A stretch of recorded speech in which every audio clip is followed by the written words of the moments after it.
Hello students, how are you all? I hope you all are fine and safe. And I hope you all are watching the videos and learning the lessons. So, in science, we are in our unit number 6, right? Yes, and in the last class, we learned lesson number 4 and lesson number 5 of this unit. And today, we will learn the new lesson, lesson number 6. Okay? So, before going to lesson number 6, we'll just revise our lesson number 4 and 5. Okay? Yes. What is our lesson number 4? Grasses. Grasses are the most important plants in the world, right? And in grasses, we learn different types of grasses, right? We learned about the grasses which grow by the side of road and the grasses which we are growing on our lawns or playing fields, right? Yes. And then we learned about weeds. Weeds are unwanted grass which grow in our vegetable garden or field of crops, right? Yes. Yes, these are some weeds, right? Now, what about the next one? Hay. Yes, the grasses provide food for animals and humans, right? And hay is a food for animals, right? And hay is the dried grass, right? And usually the farm animals are fed by dried grass, hay, right? Yes. And the another one, cereal. It is the food for humans. Yes. The humans are growing cereal or the grass plants like wheat, rice for its grain. Do you remember? Yes. Now the next one, other uses of grass. What is the other uses of grass? Yes, the grass also used to make our houses or buildings. Do you remember the wheat straw? Yes, the wheat straw is used to thatch the roof of our house, right? Yes. And what about the woody stem of bamboo? It is used to make the walls and roofs of houses. Do you remember? Yes, very good. Now the next lesson. Lesson number 5 was plants and water. What we learned in plants and water? We learned the relation between plants and water, right? Yes. We learned that if a plant is getting enough water, the plant will become healthy, right? Yes. And if it is not getting enough water, what will happen? It will die. Now, then we learned about different root system, right? What are the main types? Taproot and fibrous root, right? Yes. Taproot means, yes, the common type of root, right? It is a single thick root with small root hairs growing from it, right? Yes. Now, what about fibrous root? Yes, the spreading roots. Yes, the masses of thin spreading roots are called fibrous root. Now, tell me about desert plants. Yes, like our cactus, they can live a longer with having only little water. Do you remember? Because of its spread root system. Very good. Now, our new lesson. You know our new lesson? New lesson is lesson number 6. Helping plants to grow well. And it is in the textbook page number 68 to 69. So, from the name itself, we can understand what we are going to learn, right? Yes, we are going to learn the ways of helping our plants to grow well. Let's see. Okay? So, before going to the lesson, we'll just go through some questions to revise our old knowledge. Okay? First question.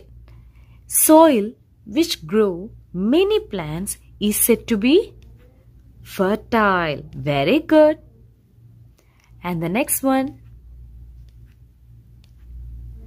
Dark, sticky substance which makes the soil fertile is, yes, humus. What are the foods a plant is getting from the soil? What are the foods?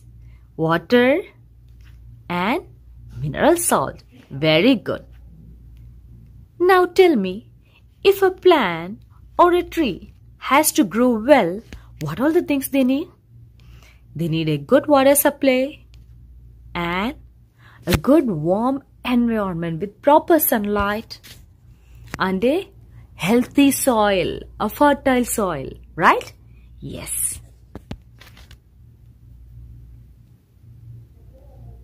So, about water and plant we already discussed in our last class, right? What we said? If a plant is getting enough water supply, good water supply to grow, then the plant will grow healthier like this, right? Yes. But if a plant is not getting enough water, what will happen? It will become wilted. Do you remember? And later it will die. So we have to give proper water supply, right? Yes. Now, what about soil? Yes, we need a good fertile soil with much mineral salts in it, right? Yes, because the plants are taking mineral salts from the soil. But if a farmer or a gardener has already grown crops in the soil, then there may not be many mineral salts left. There will be only little mineral salts. So the soil will ask for mineral salts to grow the plants, right? Yes. So what a farmer or a gardener can do? They can give the mineral salts to the soil. How? First method is forming humus, because we know when humus decays, it will form mineral salts. And the another one is adding chemical fertilizers, right? We'll see both of this, okay? First one. How to form humus? How can we form humus? Yes, some farmers and gardeners spread animal manure or dung over the soil, and they also spread the straw. Do you remember straw? Yes, the dry stem over the soil, and they will also use compost. What is a compost? It is a decayed mixture of rotted plants and the food waste. See, this is how the compost is made.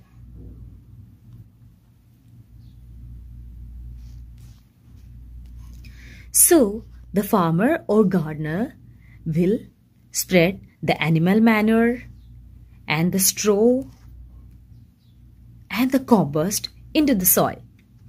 And these three will decay, and then later it will form humus in the soil. And when humus decay, it will turn into mineral salts. Then the humus will help our soil to be fertile. So the plants will take mineral salts, right? So, and it can grow better. So this is a natural way of making a soil fertile or forming mineral salts in the soil.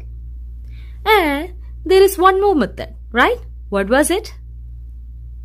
Yes, adding chemical fertilizers. Yes. You know, nowadays farmers are adding chemical fertilizers that we are getting from shops or somewhere. By adding this, they can form the mineral salts in the soil.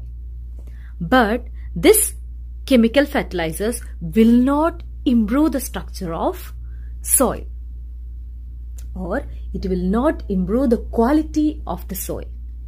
You know, after using this chemical fertilizers a lot, it will damage our soil.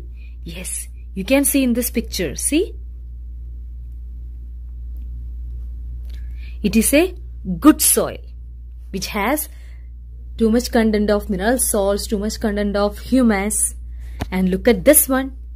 It is a soil where we used chemical fertilizers for a long time. So our soil will be damaged. So which is the best method of making mineral salts in the soil is forming humus than chemical fertilizers. Okay? Yes. So now we learn about plants and water and about the formation of mineral salts. And another important thing for a plant has to grow is the climate. Yes, a plant needs warm climate and it also need a proper sunlight. Yes.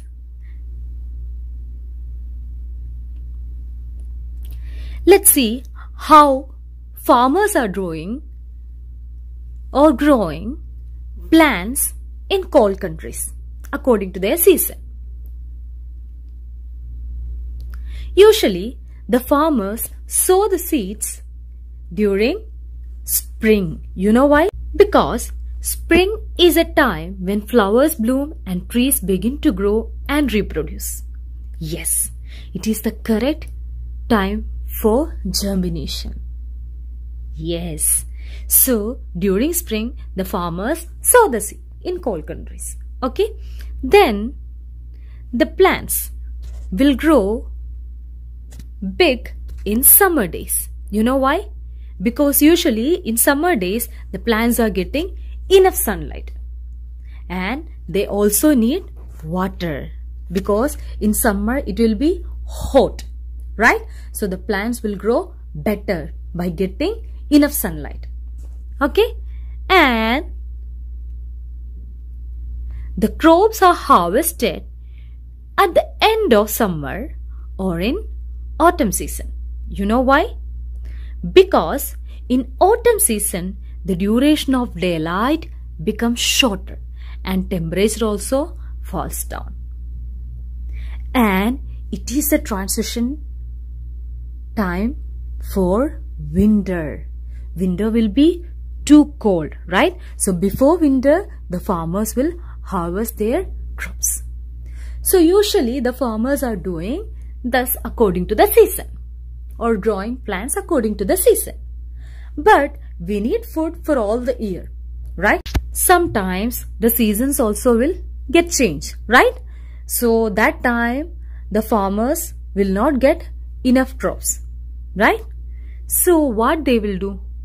Yes, they can improve the climate. Yes, improve the climate? Yes, they can improve the climate for their plants. How? By using house for plants. What is the house called? Greenhouse. Yes, greenhouse is the house for plants to protect them from cold, to protect them from too much heat, right? Usually in cold countries, they are growing their plants in greenhouses. See, this is the inside view of a greenhouse. You know, in greenhouse, they have a heating system. And by this heating system, they can provide the warmth for plants.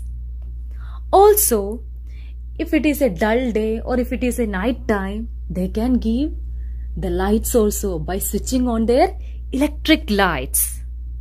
See? And they can sprinkle the water by water sprinkling system. So greenhouse is a better option for plants to grow well. So we can improve the climate using the greenhouse for the better growth of our plants. Yes. So we finished our lesson. We'll just revise it again. Okay. So in lesson number 6, helping plants to grow well, we learned about how can we help a plant to grow well. Right? Yes. And we learn how can we form humus and how can we add chemical fertilizers, right? And we also learned about greenhouse. I hope you enjoyed this lesson. So by this lesson, our science portion is finished. Now in the next class, I will give you the notes of this lesson. Okay? So thank you very much.